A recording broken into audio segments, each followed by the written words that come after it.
Alrighty guys, welcome back. Here we are. So we're in the semi-final now of the Sun-Tzu Cup. Both players have drafted their maps. So we have the first map is, let me get it up, Pond Arena. So let's get that back up. So for Pond Arena, arena with a pond, just as it says, super simple, nothing too special.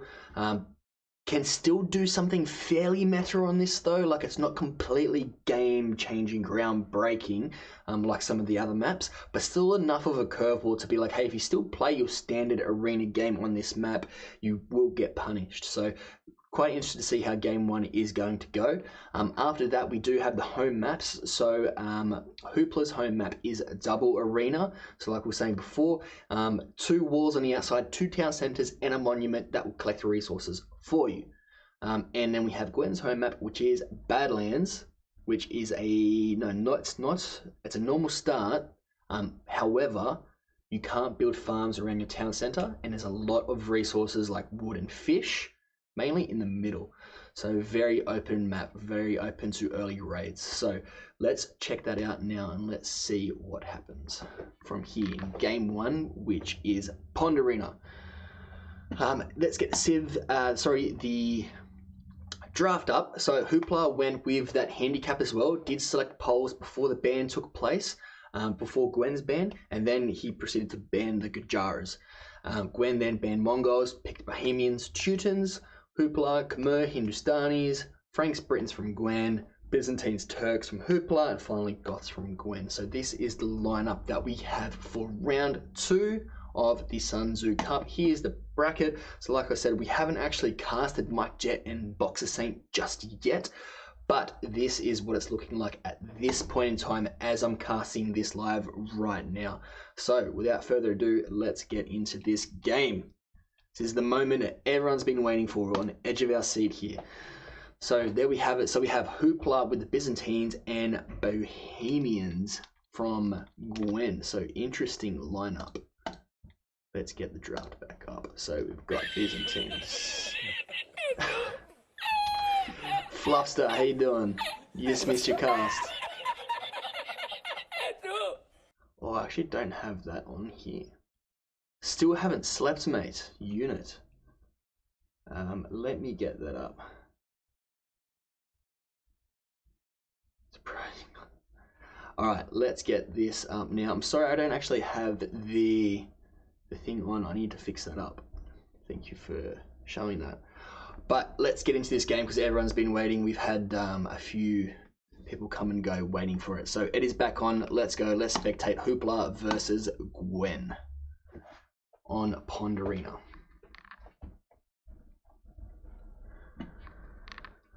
Alrighty. Thanks, Fluster. Try and get some sleep, mate.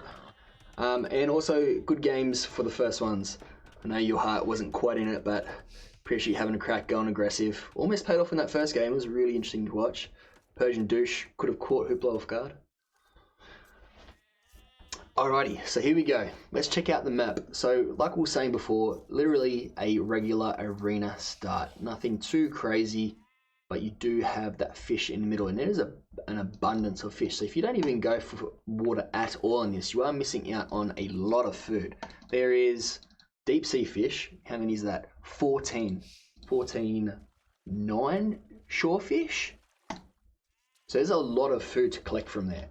I can't do the math on top of my head. If someone else can, brilliant. I cannot. We need to change that though because it's not a best of 5. So let's get that up for 1 second.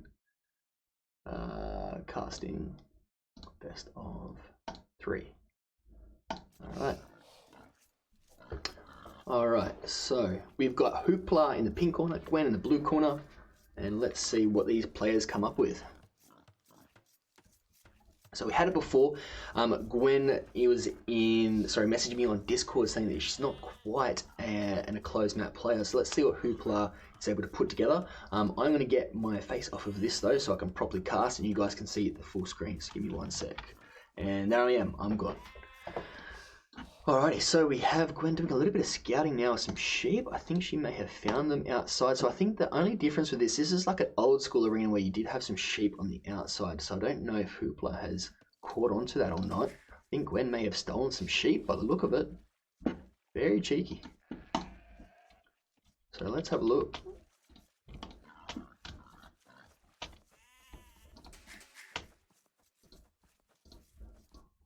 So you can just get through on the other side, and this is the hard part, the mobility of this. You can easily wall off to the edge here as well, but your mobility is restricted. So if they've built up a fortification on the other side of the map, you can't just go swooping across like you normally can.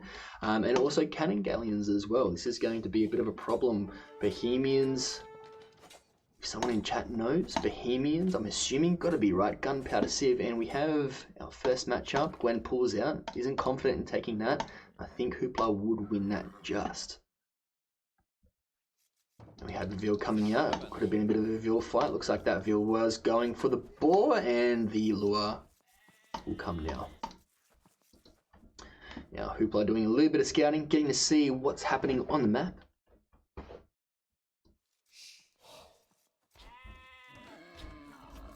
And taking both boars. Still a little bit of food left for that one. Not a lot, but still enough to be able to get a decent amount of resources out of it. And let's check in on Hooplah. Similar story over here, doing some house walling as well. We've got 4 on wood. Pretty standard opening at the moment from both players, I want to say. 6 on wood, 3 on wood though. 3 on wood from Gwen, that's quite interesting. It's a little bit more of a normal open start. I think most of the time you look at about 4, correct me if I'm wrong. And already Hooplah as well going for 6 on wood. Is that to compensate for, here we go, Doc? It definitely is. I love it. So I wonder if Hooplah has practiced on this map. If he's built a bit of a build order to know that, hey, I need to get some people on wood early so I can produce some of these fishing ships and really grab that food early. I think it's a bit of a bonus too that he was able to kind of scare Gwen's scout away. So Gwen hasn't scouted that dock just yet. Obviously both players know that there's an abundance of food in the middle.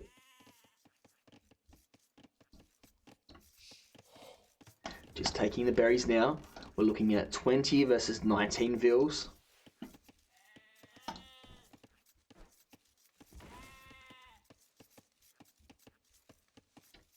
And a bit of a stock standard start at the moment from Gwen.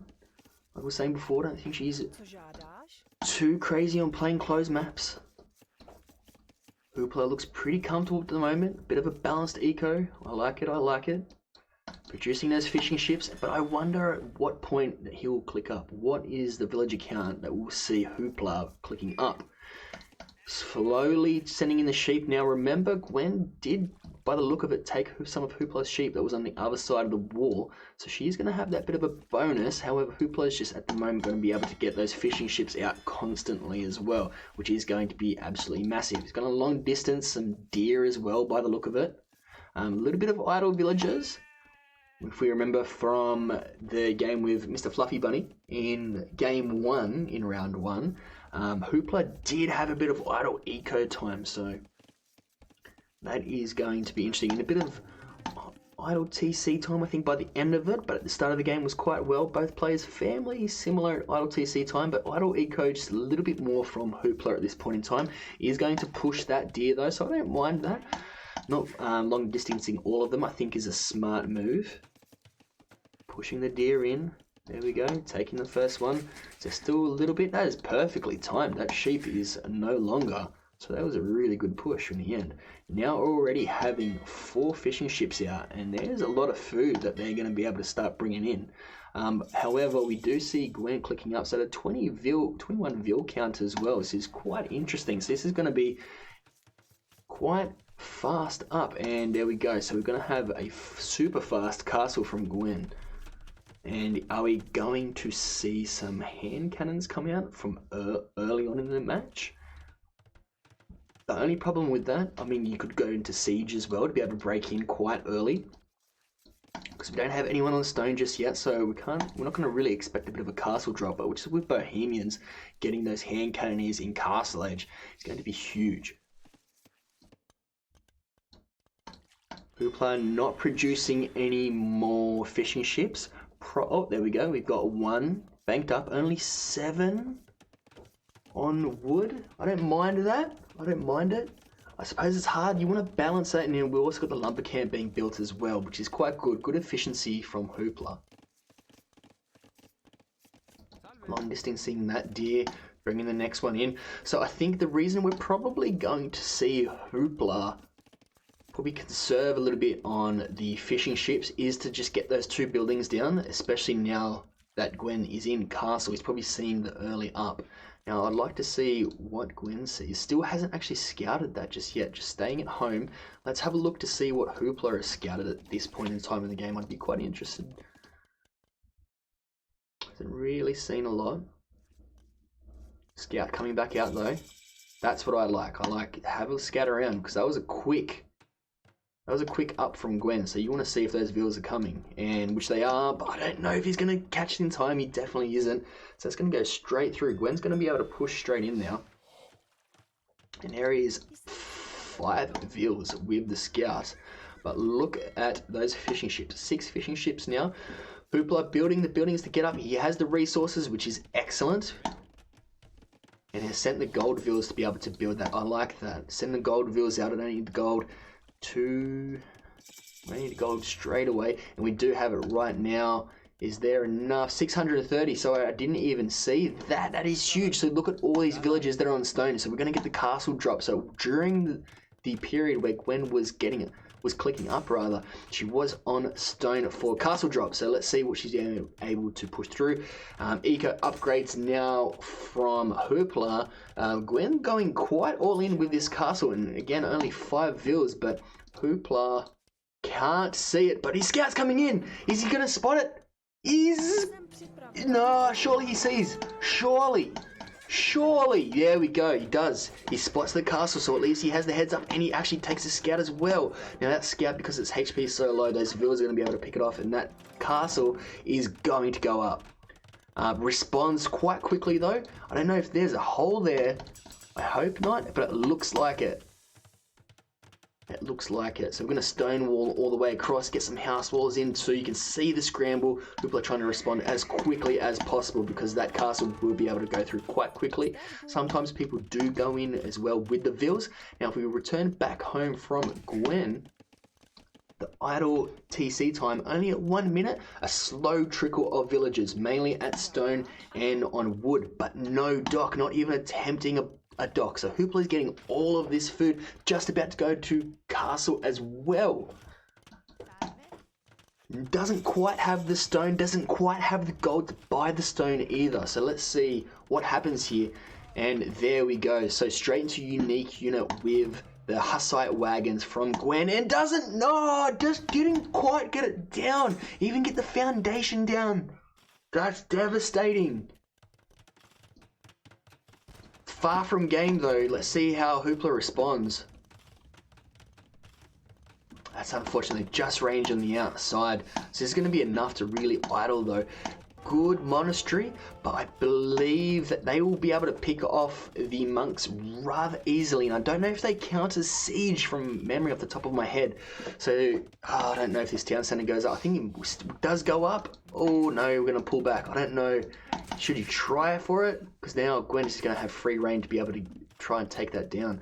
And that idle TC and eco time is probably going to start to skyrocket. Look at the idle eco, that's huge right now. Idle TC from Gwen though, so not a lot happening at home. She's definitely all in with this, so it's far from GG just yet. Hooplah still has a really good chance if he just continues to keep fighting on, soldiering on. Have a constant production now, or even some monks. We've got the monastery, so we're going to be able to get some relics potentially too. I'm not too sure. Do they get redemption? I think they do. I think Bohemians do get redemption. If we've got Jiao, our monk master, still around. There we go. So redemption actually from Hooplah. Okay. We do have the monks out doing some healing. So it looks like we do need redemption to get these Hussite wagons. I'm assuming that's why redemption is coming in. So we'll be key. And we're going to get now a double monastery from Hooplah. Seems to be responding quite swiftly to this attack though. Idle TC time is going up and up for both players, but just that idle eco time from Hooplah having to garrison in the TC. It will take a while for these to be able to come down, and let's see, because if Gwen has it looks like Gwen has actually right-clicked onto the town centre, and I think she's going to be, I think Hooplah is going to be able to pick off this Hussite wagon, which will be huge. And he gets it. Hooplah gets the Hussite wagon, which is going to cause a few issues now for Gwen. So I'm really liking the response. You can see, I suppose, even we're a bit more of like cool, calm, and collected. If you're going to convert this one, though, I would have liked to maybe have seen the push over here to the right. Maybe try and take out that Hussite wagon, let that one do a little bit of damage. Don't damage the one you're about to convert. But setting in the Ville to do a bit of repairing, I don't think Gwen quite picks up, and we're going to go another castle. Now this is what's going to be huge. Send in the monks to be able to get the Villes away. And that Ville is coming in. I think that must have been converted. This is absolute chaos. Joe, if you're watching this, this is a match for you. Anyone in monk school? Have these contestants been in monk school? What is happening right now? And still being able to get that food income completely uncontested. But I tell you what, I don't know how much that's going to help when you do have a castle straight in your face. But we have the monk that's going to be right-clicked on the Ville. The Ville now coming in. Oh, is it going to get converted back? I think she's going to get converted and going to be able to help build that. Oh, crucial. And that Hussite wagon not really picking off many Villes. I think it may have been deleted. You're going to get the Hussite wagon in return. Great play from both. I'm loving these monks. Even the monk here could be doing a bit of work from Gwen. I don't think she quite sees it though. Absolute chaos at the moment. This is where the action is, and I think this is going to get denied, and that is a huge deny from Hooplah. It is extremely well done, and look at all of these conversions. Hooplah knowing exactly how to respond. I think Hooplah really showing a bit of experience in the game there, knowing that up against Bohemians, the Hussite wagon's coming out, and then Gwen does get it back though. Is Hooplah able to snipe the monk? He is able to. Gwen returning a little bit of fire. We do get the tower up, which is huge to be able to deny that castle in the future. So really well done from Hooplah. And I feel Hooplah now taking control of this game. This is huge. And we have the siege workshop now coming in from Gwen. Now the problem is you're not going to really be able to work this out. I think now really what Hooplah's going to just focus on really trying to boom at the moment, which I think is a smart move. Gwen's so all in. Gwen needed that castle. That was huge. And it gets deleted. Save the resources, fair enough. I think you get about 50% of the stone back. I think you're better off doing that because there's no way you're going to be able to break back in now that these walls have been constructed. So let's have a look. Let's change perspectives for a second. And let's see what Gwen can see.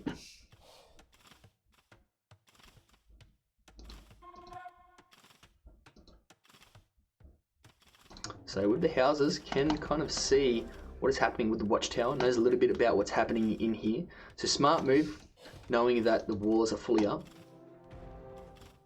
But not really knowing about the fishing. You can see the dock, but I don't really know, or she's really aware of how much food that Hooplah is able to nab. And a good response as well to counter the Hussite wagons is the mangonel. And Hooplah now, after the deleted castle, is like, you know what, that was a good spot for a castle. I'm going to take that spot. I like that spot. Does get a pick off with the Ville. Is Gwen, I think, potentially, no.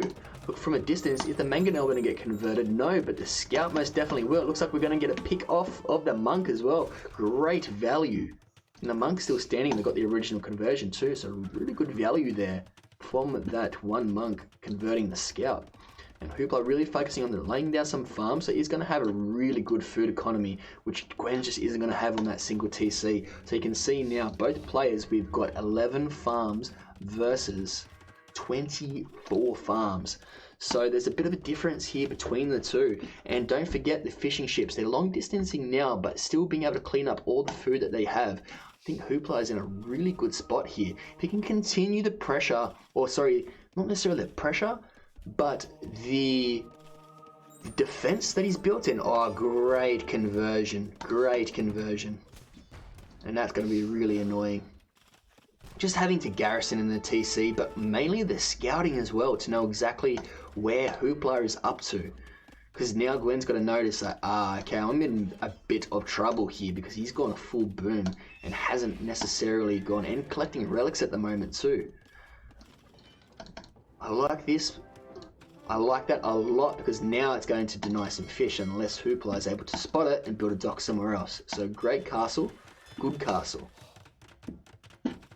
Not denying any res, not necessarily denying a pathway, but at the moment it's just denying the food income from water, which is a good step in the right direction. A little bit of inefficient choppers as well. Another lumber camp could go a long way. It looks like Gwen has selected them, possibly seeding some farms. No, another town centre, getting some more stone. I like it. And the castle goes up. Let's see if Hooplah responds. Is it going to get picked? Oh, I don't think it quite ranges them. I think they can still drop off pretty stress-free. So it's going to have to take down the dock in order to really do the damage that I think Gwen intended, which is super unfortunate. Or better yet, why not just convert the whole dock? Make your own fishing ships. I like it. I like it. All right, so we've got the Bluevilles now coming over. Is that going to be another town centre that's going to drop? Wheelbarrow in from now from Hooplah. And there's a little bit more of a calmness in the air, I feel. And yes, we do have a town centre now coming in from Gwen. Very close to Imperial though for Hooplah. And remember, Byzantines, they will get the cheaper Imperial Age, which I think is going to be quite big at the moment. And here we go. We are seeing a bit of a sell-off of food. Hooplah needs gold, and he is on his way to Imperial before Gwen. And remember, Gwen has gone all in with this as well. So Hooplah is able to get those trebs out beforehand. And if Gwen doesn't have the answer to the trebs, she is going to be in trouble. Just getting double bit now as well. Those eco upgrades, those crucial eco upgrades only coming in now. Handcart coming in. Light cav. Really focusing on those cavalry units. I think we have to give props here to Hooplah. Responded absolutely brilliantly in the end there to the castle drop into the Hussite wagons, knowing to go into monks, get redemption. Still haven't seen a imp, but I think we're going to see a buy up. We're going to see some selling of the stone. We do. Sold 100 stone. We're almost there, almost there. So a really good reading of the game. I think Gwen knows that just because it is quite calm and there isn't a lot of military at the moment. So let's have a look to see what the last scouting report was. So you can kind of see that, okay, this is a bit of a boom. He's focusing on going up to Imperial. I need to get there as well because I'm in behind. As soon as the trebs start coming out from the one castle, I'm going to be in trouble.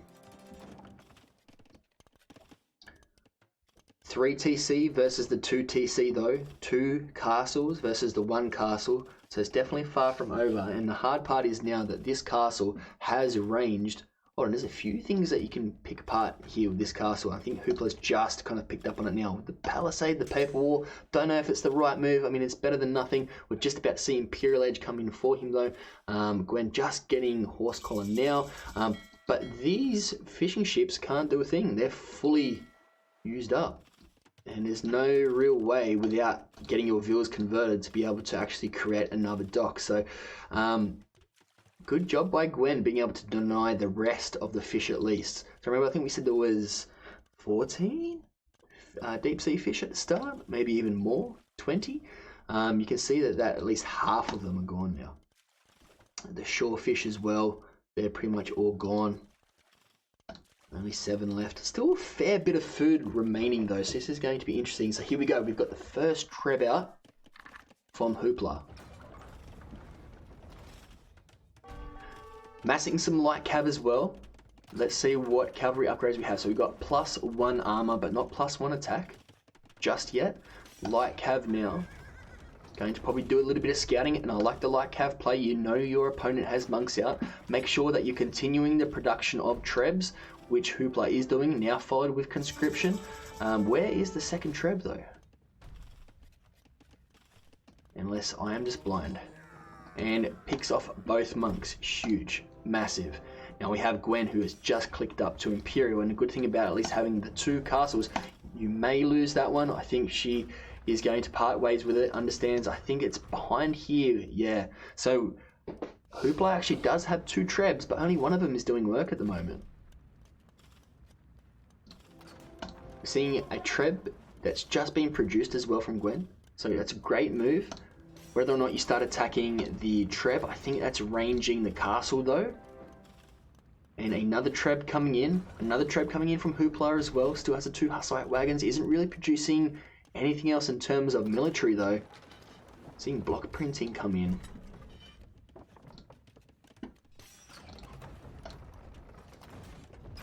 Hussite wagons, can they range? But I think there's Monk. Gwen spots them. And there is that hole that we spotted earlier before, so you can just go straight in to try and start ranging those trebs. And they're doing some decent damage, and also throwing in those light cav. I think that's going to get picked off. Now with 3 trebs, that castle's going down. And like I was saying before, quite weak at home, however, on some really key resources all over the map. And he's going to try and slow down the push. You really want to save that treb, so both castles now have gone down. So Hooplah getting in +2 armor, and GG is caught. Hooplah takes out game 1. Good games from both contestants. Excellent push at the start from Gwen. I thought Hooplah was in trouble at first, I really did. So really well done on Hooplah being able to, I suppose, stay calm, try to get that second TC up. Wasn't happening, but knew the next best option was to build those 2 monasteries, get redemption, convert the Hussite wagons, which was huge, denying that second castle as well. That's what it came down to. That was the I suppose, I don't know, not really the fork in the road, but that was a crucial moment. So really well done to both players. I thought both played extremely well, but Hooplah, I think, just showing probably a little bit more arena experience than Gwen in that regard. So Hooplah, the underdog, who actually had a handicap going into round 1 and now also into round 2 as well. So for those of you that don't know how the handicap works, essentially you calculate your tournament ELO by having your highest ELO, plussing it by your current ELO, dividing it by 2, so to give a bit of an indication of kind of where your skill level's at. Hooplah was down a little bit lower, so he was able to pick a civ before the ban occurred, but hadn't actually used the civ on this map. So really well done, and we do have some comments in there. We've got GG by Llama Alarm and Slaz. Gwen 4 and Crazy Joe. Gwen 4 did not have food to support military to rush in. Amazing. Hooplah stayed focused and did not get upset. Completely agree. Really well done. Good morning, Crazy Joe, from the other side of the world. Have a coffee for us. So, we have, by the look of it, viewers. And just with that, we actually have the next game on here as well. So we've just finished up casting that, and literally this minute we've just had game number 2 sent in. So let's download that one and let's get this up here ASAP. Okay, let's game 2.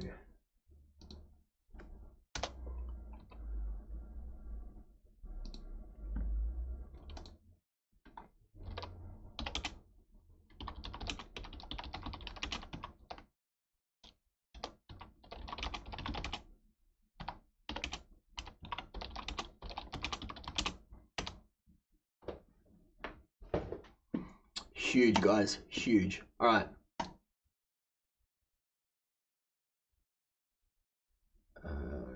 That's why we think last one was going to be because we're found on the browser.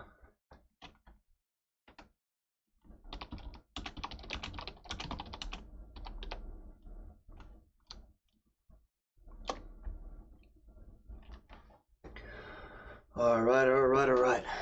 So let's get this one up now. Back to age.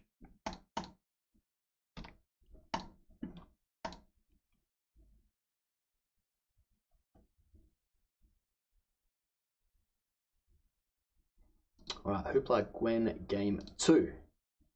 So remember, Badlands is Gwen's pick. And let's see what both players are able to whip up.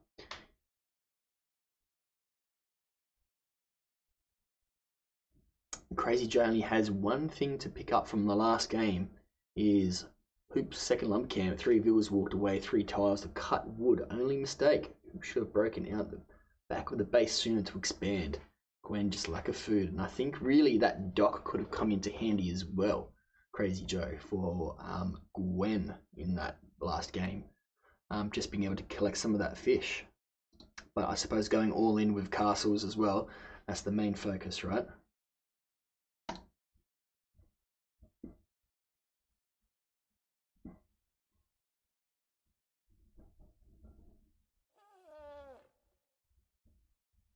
All right, and here we go, guys. So this is going to be game 2 of a best of 3 between Hooplah and Gwen in the Sun-Tzu Cup. So let's get my mug off the screen so you guys can focus in on the game while I'll commentate.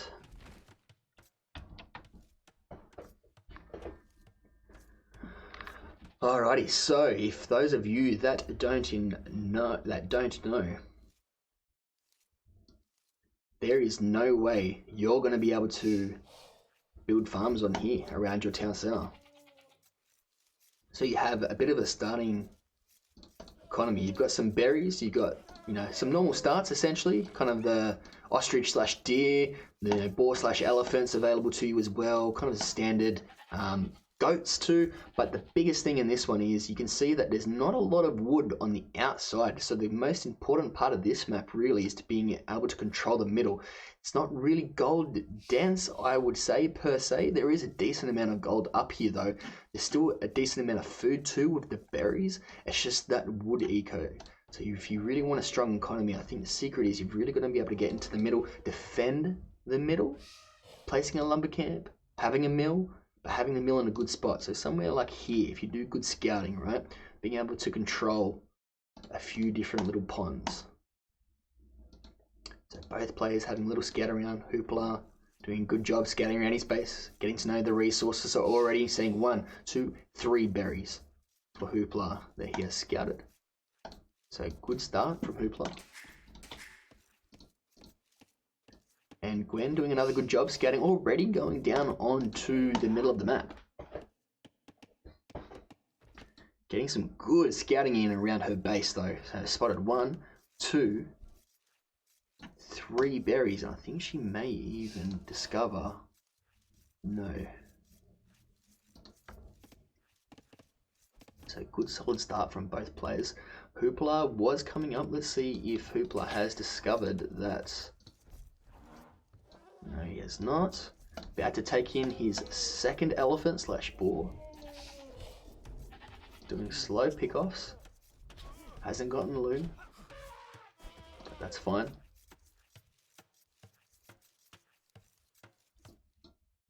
We have a little bit of peace in the lands. Gwen doing quite a good job, really wanting to know, but hasn't found these goats. Hooplah, I think he's actually going to be able to now scout there. Oh, there we go. Yep, he's going to find it. No, he's not. Yes, he is. No, he's not. He's not going to find the lumber camp, though. I don't think he would have seen the vills. I don't think his micro's that good, but he's going to find the goats. Huge. No. Oh, unlucky. So unlucky his games I'm forgetting sometimes, and Gwen will come in finally discovering, here we are. There's some extra goats. So I think that's why we saw Gwen doing so many laps around her town centre. She actually hasn't gone and explored the middle just because I think she's trying really hard to find where those goats are.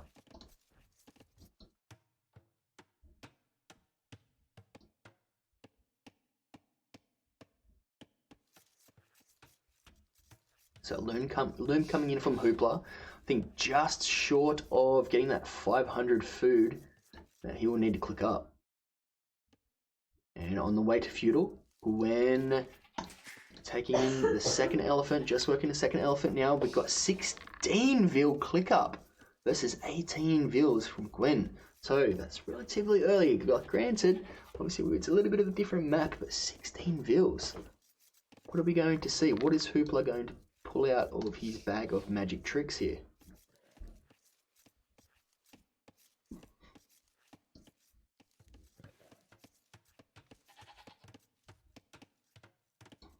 some forward vills, and only taking one berry bush at the moment with 2 vills, so not really committing a lot, but however has committed a whole mill there. You gotta wonder if you're better off just kind of maybe placing a mill here, maybe if it fits it around there somewhere, being able to really utilize the fish in the middle maybe, instead of just using that wood for something. You've got a lot of fish around here, placing it around the edge. Gwen is going to get a good scout around. Actually hasn't spotted exactly where Hooplah is though. Hooplah has just almost clicked up though. Let's see what Hooplah has scouted around. Hooplah obviously knows where Gwen is. Done a good job scouting the middle, but just hasn't scouted where Gwen is chopping wood. And hasn't scouted that barracks just yet. And we've got to see a quick, there we go, okay. So with the Khmer, and I don't know, perhaps, I'm assuming, let's make an assumption here, perhaps Hooplah forgot you don't actually need a barracks to go into stables with Khmer. Because I'm assuming maybe he thought, oh, let's just place a spear as well. But I haven't seen a spear come out, so I am going to make the assumption that he's just forgotten about the bonus. A really good thing with the Khmer on this map, though, is the ability to be able to garrison in houses.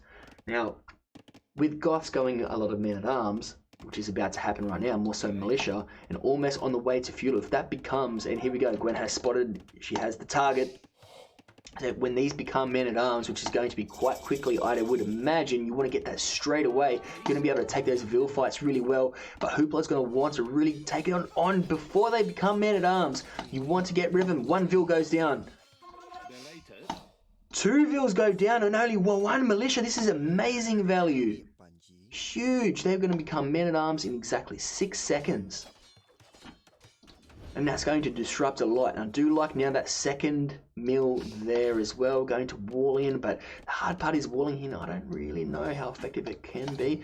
And this is the issue as well, that men-at-arms are just going to absolutely annihilate houses. Some scouts coming in now, and this is what's going to be important, but the hard part is if you're going to take on some Vils with some scouts, you really want the upgrade, and Gwen has done a really good job at kind of predicting that as well, and knowing that, hey, here we go, hasn't really noticed the right click on, repairing the house, being able to pick off, really good move there. I don't know if you can really take it on just yet with no upgrades from either players in terms of military.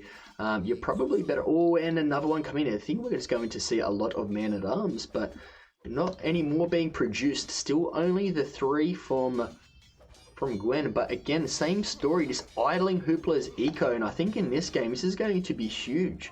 Every villager counts, every villager that's not at work especially.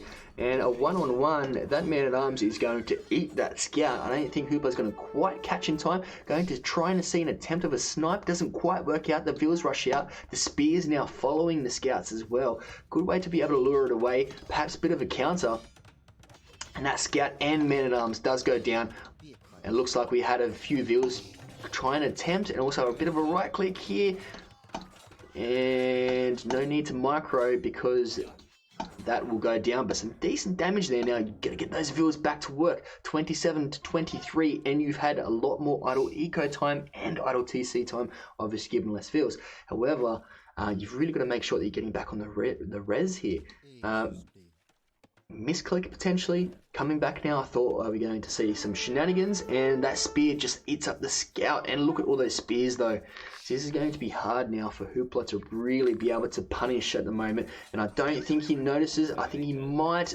Loses 2 scouts. You hate to see it, but Gwen doing a really good job on pushing forward though.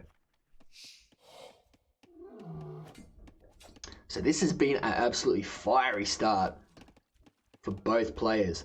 I do feel Gwen's a little bit more comfortable back on the open maps that she's used to, and is playing quite well in the position that she's in. And I push forward, so saw the scouts were just like, nah, that's alright.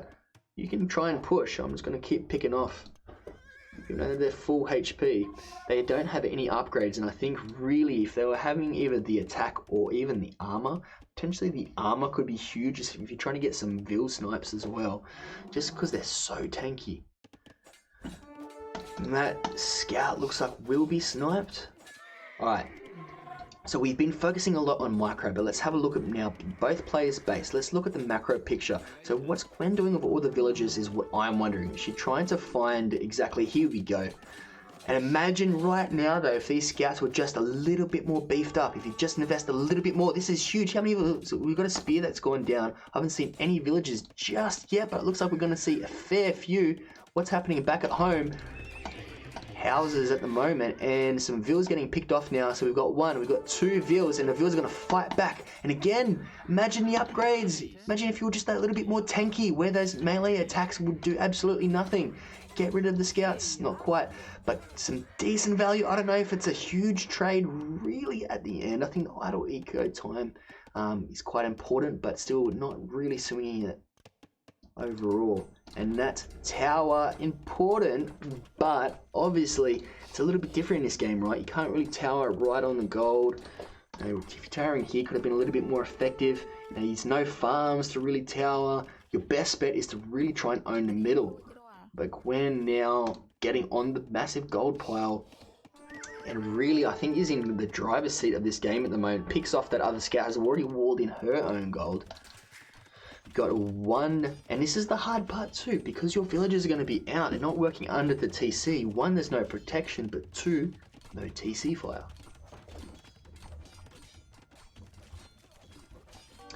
And really, just annoying Hooplah with these man-at-arms, really putting the goth spam at work. And there we go, the next watchtower coming in, and I think really just focusing on overwhelming Hooplah with the amount of towers that she's producing. So 3 villagers on stone, taking the berries, a few meals. I like taking the berries. You can see that there's not a lot going on in the middle here. And here we go, this is huge. This actually really needs to, oh, I don't know. I think this is all in. Both players showing both hands right now. That does go up, and you're not going to be able to take that down. Not with the man-at-arms. Ooh. Hooplah really feeling the sting, I think, of losing all those scouts, not having enough military to take some good fights, has selected all the vills to try and take down that tower, and just the repair it, and it just doesn't get that value. I think Hooplah now in a super tough spot. Trying to scramble. At least they're goths, they don't have quite the mobility. If you were against scouts, you could definitely be in some trouble. But at this point in time, I think chat's on point. Gwen just focuses now on getting into Castle Age. And there we go, GG has been called. Hooplah just knowing that he has lost the middle and wasn't able to get enough value out of the scouts. Produced a lot of scouts. I maybe would have liked to have seen just the upgrades on it, because he had so many scouts, and this is such an open map that it is a heavy feudal age. Invest. Look, you've got the 500 food. Invest it into those scouts.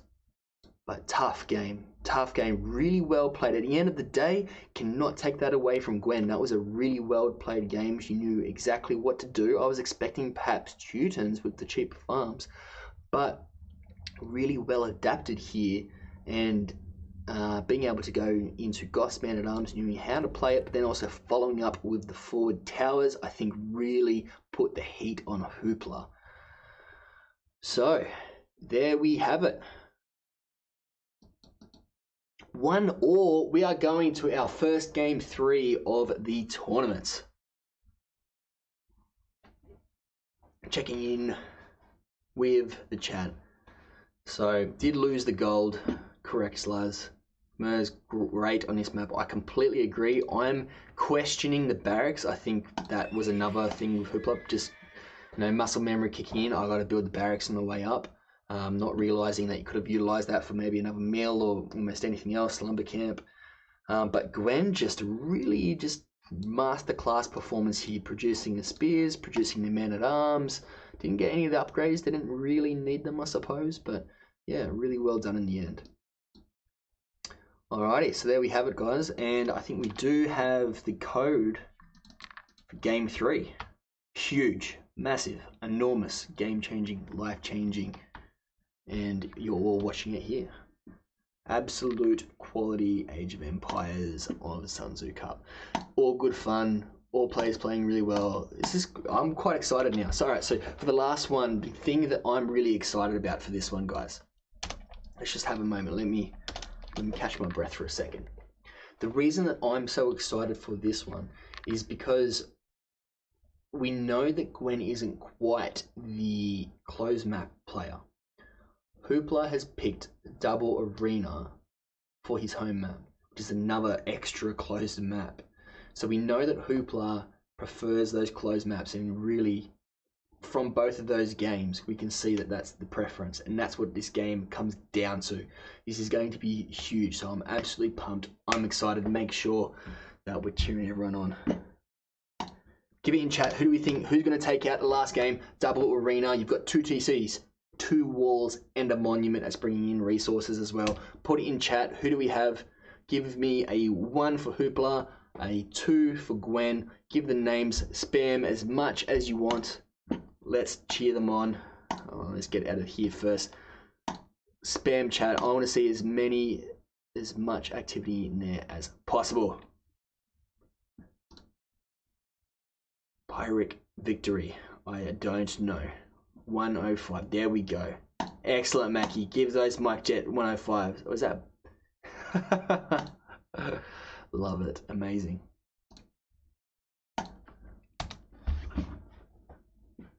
But the 105, is that Mike Jet being 105, or is that him 105ing someone else?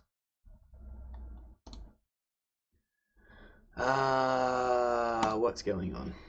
Why are you no playing?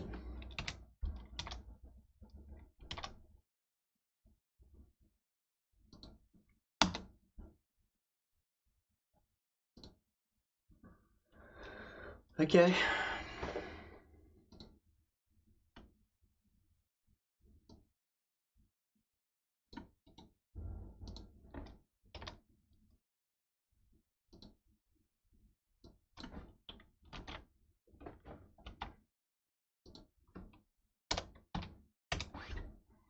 So Gwen will boom this time. Imp quick. Maybe. Gwen 70% chance. Find out window. That'll be it, combat. That will be it. So we're going to have to wait for both of these players then to finish this last game. Absolutely brutal. Brutal, leaving us hanging. But let's have a look. Let's try and make some predictions. What have been the maps? So let's have a look at this. So we've had a win with Byzantines. We've had a loss with Bohemians. We've had a win with the Goths. We've had a loss with the Khmer.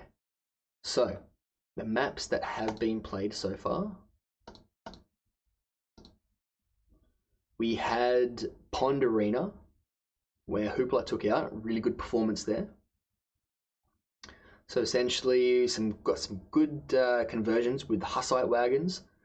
Denied the second castle, went to Imperial, started traveling down Gwen's all-in castles. From there, we had Badlands, your favorite map, combat. Both players pushing outside into the middle, and Gwen going Goths against Khmer and making a really good push. And then following up with towers as well, which was too much for Hooplah to try and counter. Hooplah losing a few scouts there as well, and not really capitalizing on the push in the army and the military that he did have. So you did miss out on Badlands, and now we are seeing a double arena, which I'm pretty pumped for. Not quite sure. Nice. At the moment, they're just sound effects. I don't have the thing up on this transition, unfortunately. We're stoked for this map. Did you end up watching it, Mackie? Were you there? Were you around? All right, let's get the picks. Sorry. So the remaining. Let's try and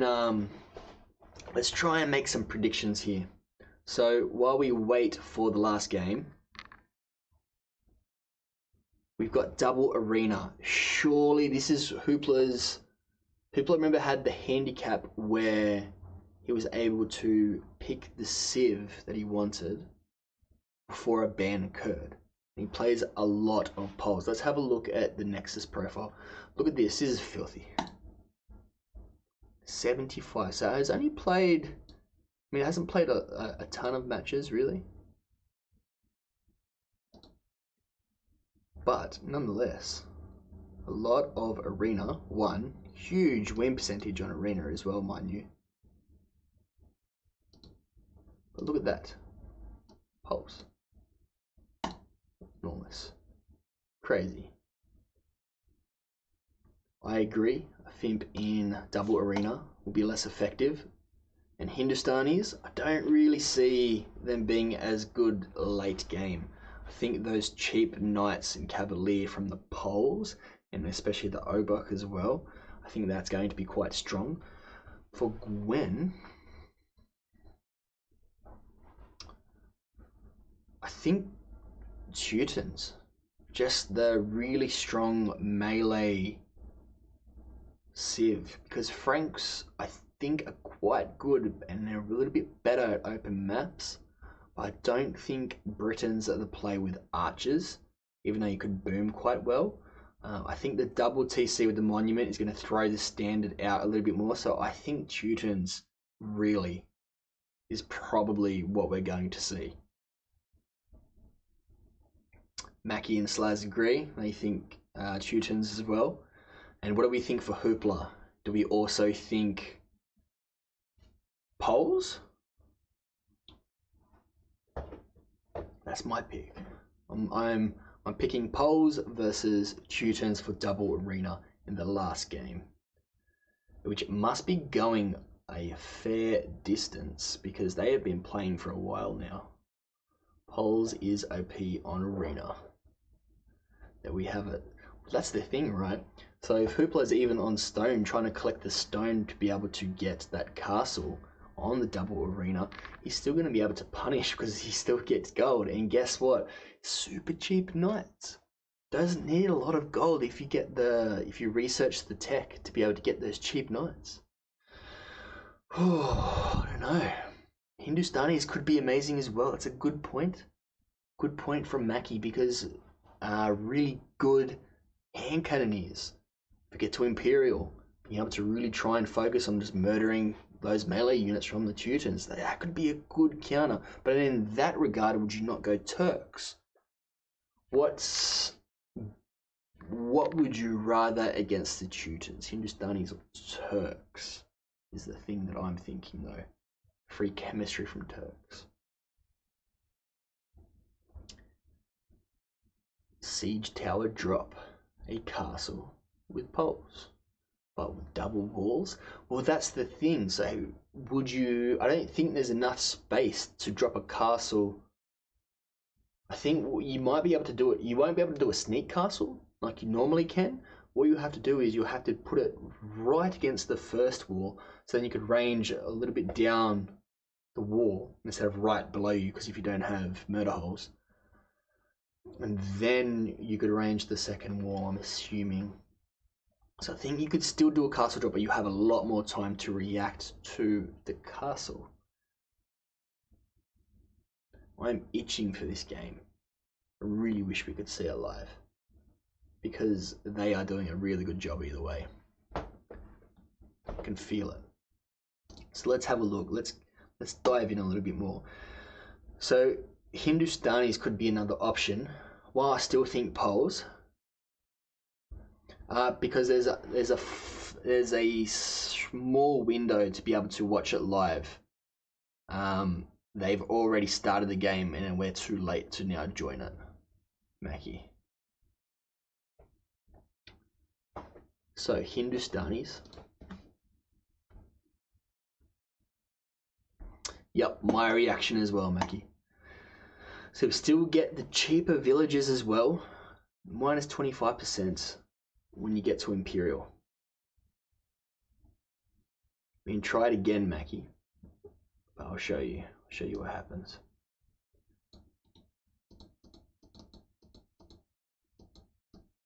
I haven't heard of it until Combat came in, and Combat is a vet. Oh, we have Rex. The game has just finished. Alright guys, Let's download this game. Let's go. Let's stream. Game 3. Huge.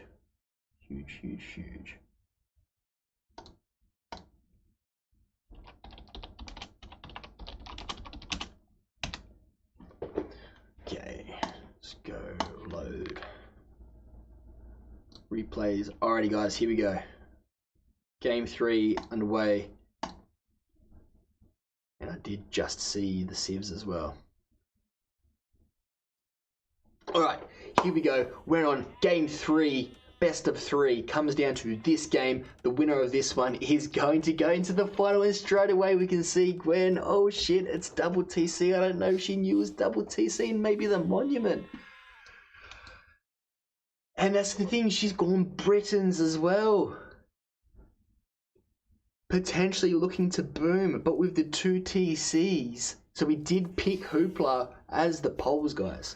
So let me get my mug off stream, but we did pick polls. So seeing Britons now, really, I think that's throwing Gwen. I don't think I would have banned this first thing if I knew it was 2 TC. Ooh, and this is the thing. This is the Sun-Tzu Cup. It's about prep. It's about getting ready for the maps, knowing what maps are there, strategy. So I'm excited. Let's see what happens. All right, let's get my mug off the screen. I'm still there. There we go. All right. So chat away, chat. You'll be able to get your messages back up on screen now. So we've got the 2 TC start. So that's the thing. While this is going to be a little bit more of a booming game, it's not going to be as long because we've got 2 TCs straight from the get-go. Hooplah not wasting any time, deleting that second wall in here to be able to start getting some wood, I'm assuming. Even got a little bit of golden stone here, hidden away, tucked away. Gwen does have a little bit of stone, but not the gold. So how many tiles? We're looking at roughly 3 tiles, maybe a bit more, maybe 4 tiles. I think if you put a castle still straight up on that wall though, you're going to be able to range both quite easily. You need a lot of APM for 2 TC. Let's go, guys.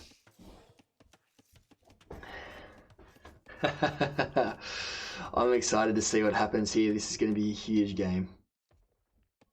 And we also have the sheep out the front as well. Let's see. Even play, I think Hooplah is going for it right now. Just discovering it straight away, all of them together. And the monument definitely going to be able to help run both TCs here.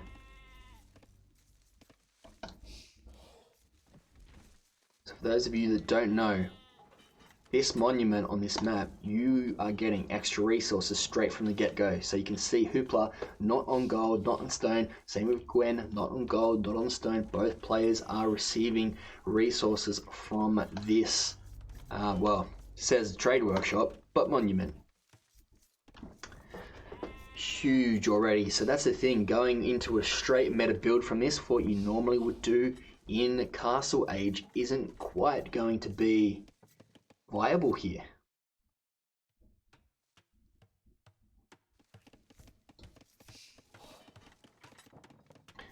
And it is tough. Slazinator in chat makes a very good point. Look at Gwen's gold. That is tough, man.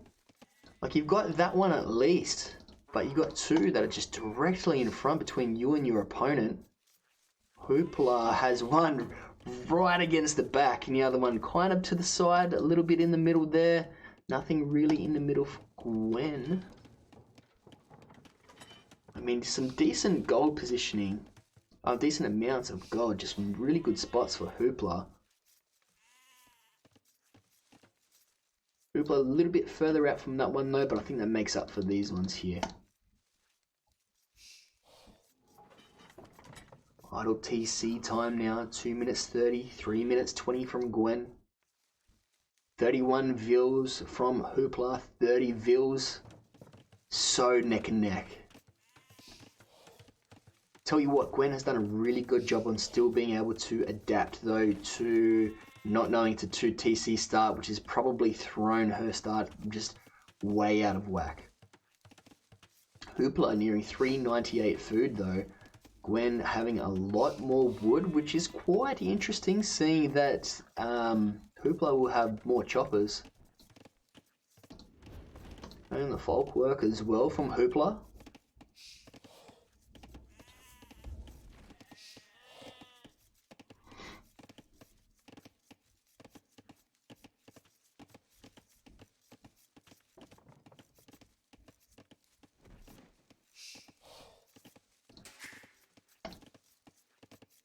And both players clicking up at a rather similar time, but we do see that Gwen has clicked up a little bit earlier.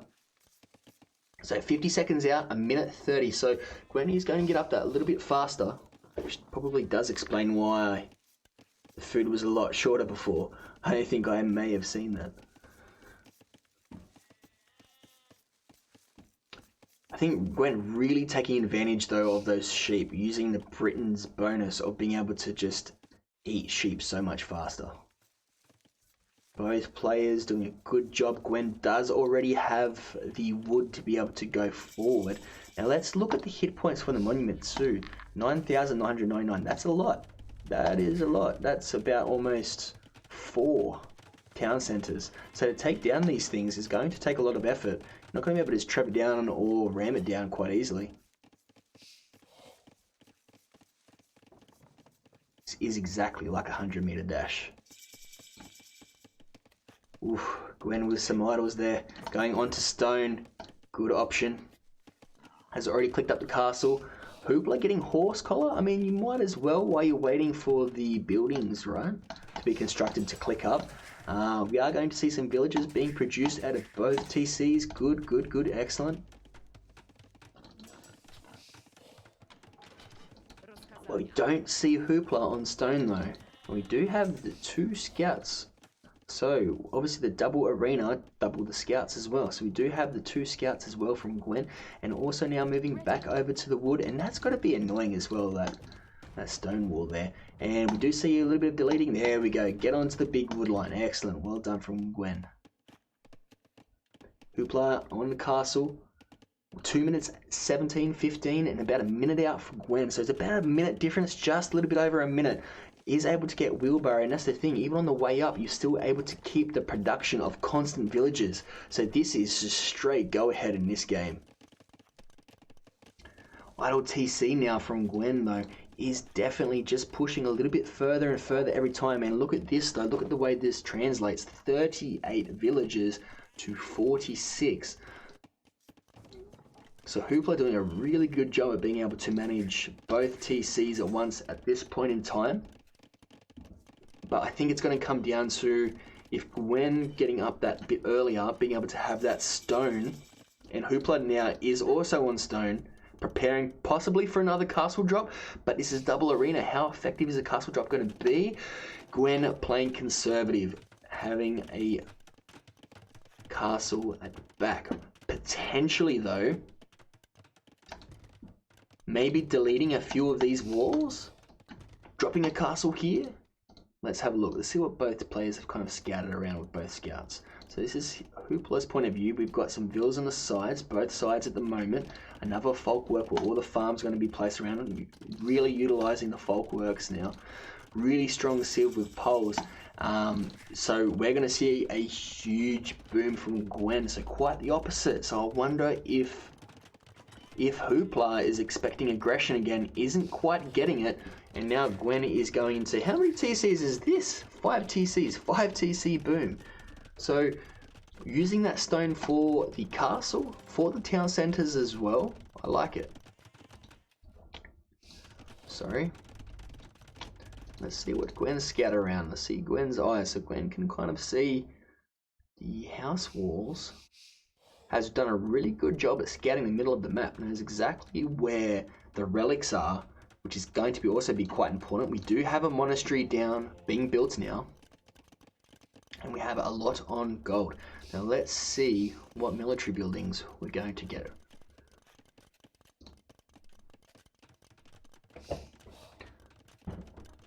Five TC hype from chat.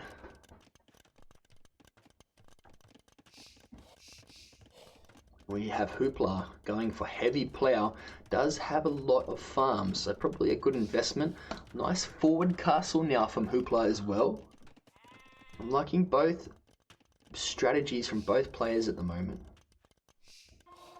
No military really being produced yet besides Gwen's monk. That idle TC time keeps on growing though, pulling further and further ahead. Slightly more idle eco time, but fairly similar all in all. I think really doing a good job at catching up though. Look at that villager count before, that was quite a big difference, and now it's really even. So good job, but really needs to get on top. Still got that idle.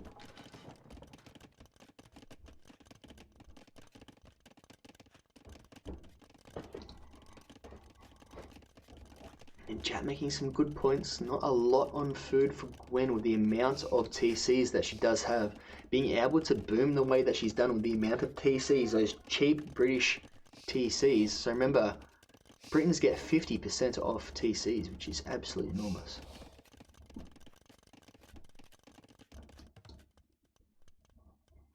Hooplah really trying to bank up on some food. Definitely going in for that Knight's play.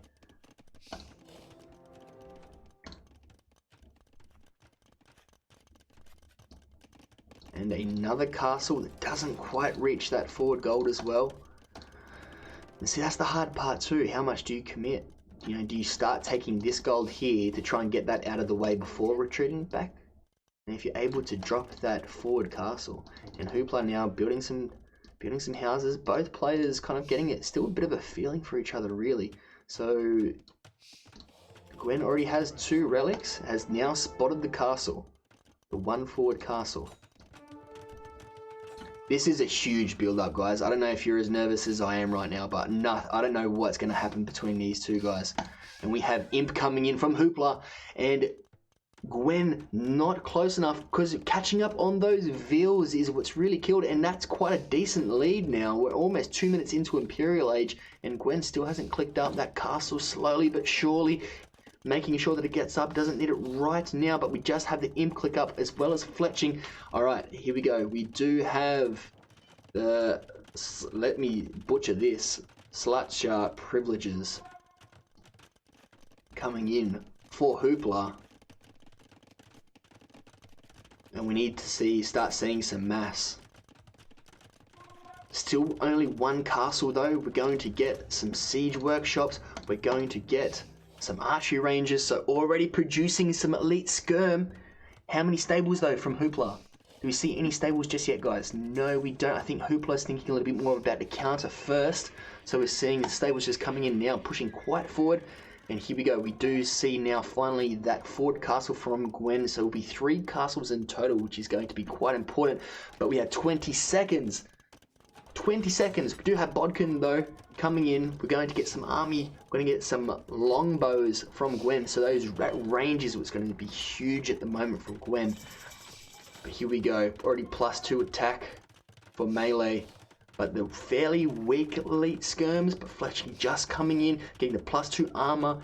Getting conscription first. So focusing on building the army. Pushing forward. Going to try and range that. This is going to be huge. This is still early days too for that castle. A moment later, literally a moment later for this castle, and it could have been, oh, how many vills have we got? Not enough. I think that's still going to beat unless you're able to push some army forward. Does Gwen have any army besides the longbow? Oh, this is ridiculous. Look at these booms from both players. And there we go. We've also got the knights coming in.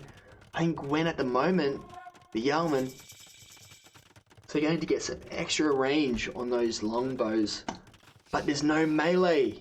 Needs melee. Is able to deny that castle. Well done by Gwen. But the problem is now, Cavalier coming in. Some pretty strong elite skirm. Now getting +2, +1 armor after getting Bodkin, so +2 attack. This is wild. Both players now are just going to start spamming, and here we go. The push forward. Better to get started now. Look at the range on that thing. Look at this yeoman longbow with bracer. Huge. The only thing, this is what's going to hurt though. Just not even getting close. Those skirm aren't going to do a thing. Alright, here we go. Cavalier now. And even in that mass though, what do we have? +2 defense on them. And they're just going to keep getting... So the thing, I think... Oh, this is just pure chaos. This is all happening. I can't even keep up with it. I don't know how these players are. But we're just going to have to watch the frontline battle. Chat makes a good point. We do need ballistics though. We're getting elite longbowmen and we're also getting chemistry. So really focusing on trying to really upgrade these longbow, which is going to be huge. Maybe trying to get some vills in to try and get rid of, because you don't want that castle to go down. There's so many rams. And that's really hurting. And we are going to see some vills push forward now, but I think it's a bit too little too late. We needed the melee units. The melee units and... Hooplah pushing. Hooplah with a great push.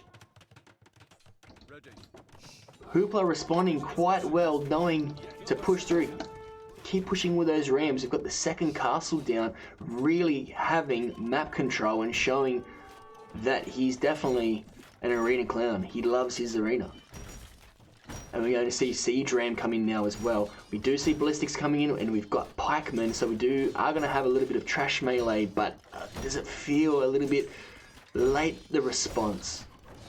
I think Hooplah on the way up to Imperial, who was also earlier to Imperial, already thinking about the counter to archers from Britons.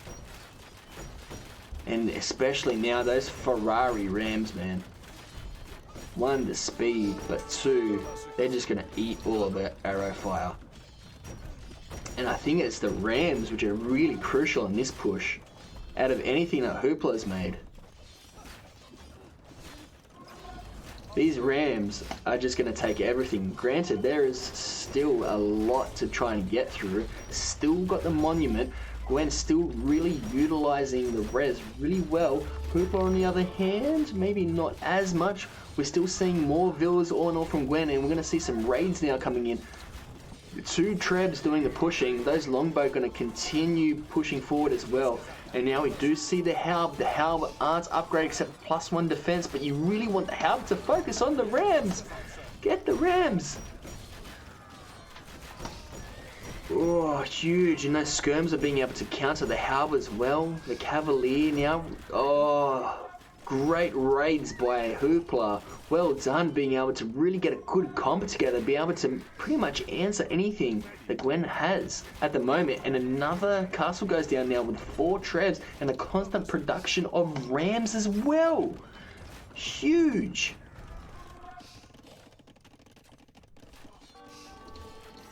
And a good mass from Gwen here is definitely not over. If we're able to push back, be able to really make sure that we can get back in this. Because look at that Vil count, still 98, 96. It's anything but over from here. If we're able to get a push or counter, the hyperextension, I don't know if that's the best word to use, but I'm going to use it. The hyperextension of Hooplah. Is she able, and with 3 relics, and the push over to the side, we're not really seeing anything at the moment besides skirm. It's just mass skirm being produced from Hooplah. 21 skirms in queue with 29 already out.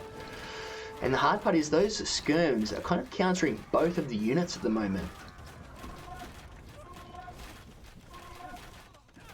Now there's no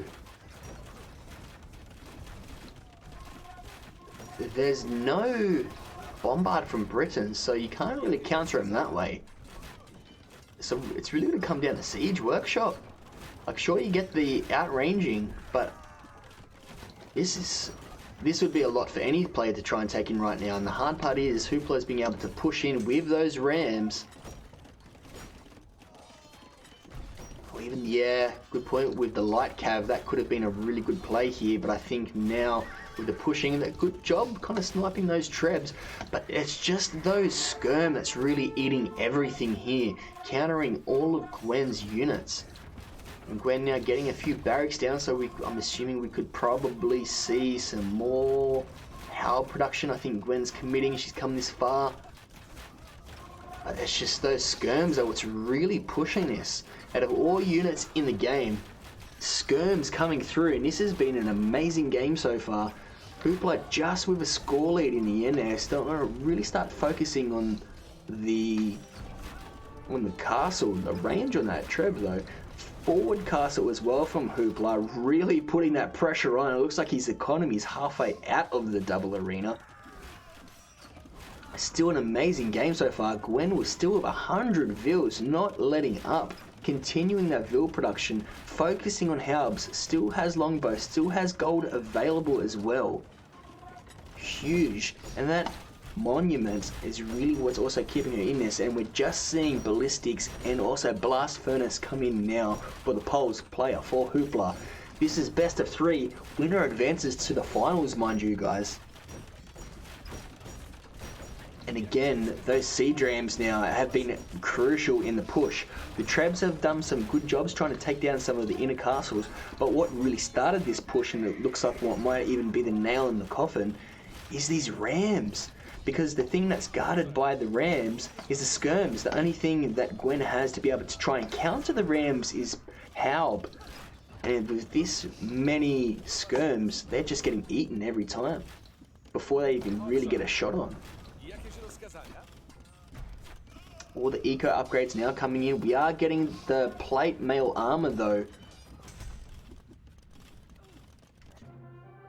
And GG has been called. Hooplah, the winner of Game 3 in Double Arena, who also advances to the final. Huge upset here. GG from both players. Absolutely nuts. I think we have to give props here to Hooplah. Really well done. Unfortunate that Gwen wasn't quite familiar with the map. You can see that they both played really well though. Gwen adapting really well here as well as the Britons player on this map. I think there was probably, like we were saying, it wasn't quite on our radar for her civs to be selected. So I think in her mind it was probably the sit back and boom. But to already have those 2 TCs would have thrown the gameplay out for her. So unfortunate there. But Hooplah coming in with the strategy, you could see exactly how he was kind of thinking of playing this one, executed it really well and kind of thought ahead of time as well. I think obviously with a Britons player you have to assume some type of archers coming out, already making a skirm, getting the cheap cavalier as well, getting the upgrades and the transition into the siege ram as well. Really well done. So yeah, multiple things come down to that, I think. So really well done for both players. And I think we have to really give props to Hooplah. I think he's really studied these maps quite well.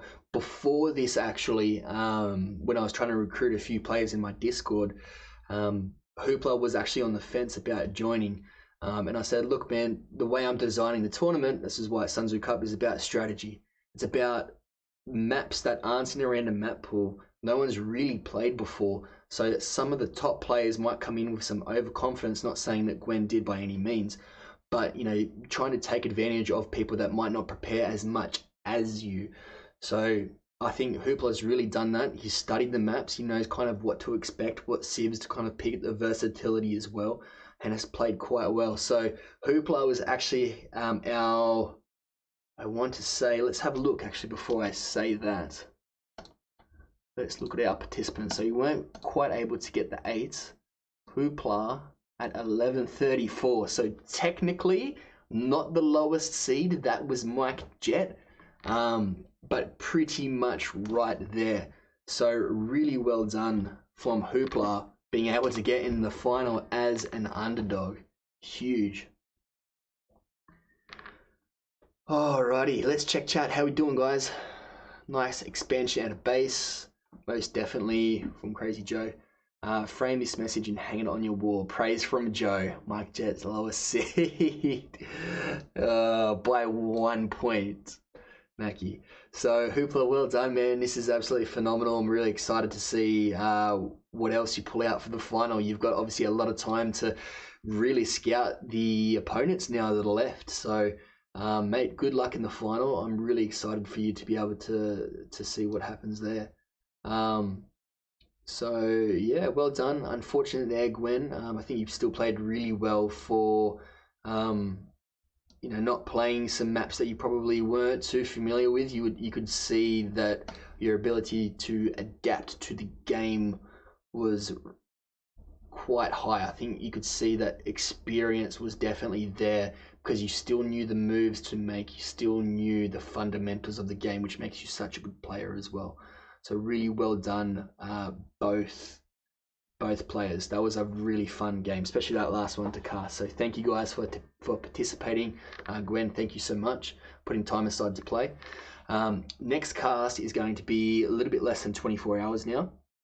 So I finish work at 7 p.m. tomorrow. I'll get home. It takes me about an hour to get home. Get home at 8 p.m. I'll probably need a bit of time to chill. It's probably about 9 p.m. tomorrow. So that's about 22 and a half hours roughly. I will be streaming the round 1, even though we just had round 2. Round 1 of Mike Jet.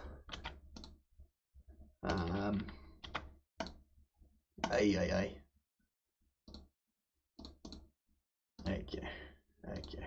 The winner. So tomorrow night I will be streaming the game once we get the recordings of Mike Jet and Boxer Saint. So we kind of already have the path going through here. Let's get a little bit of color because I like color.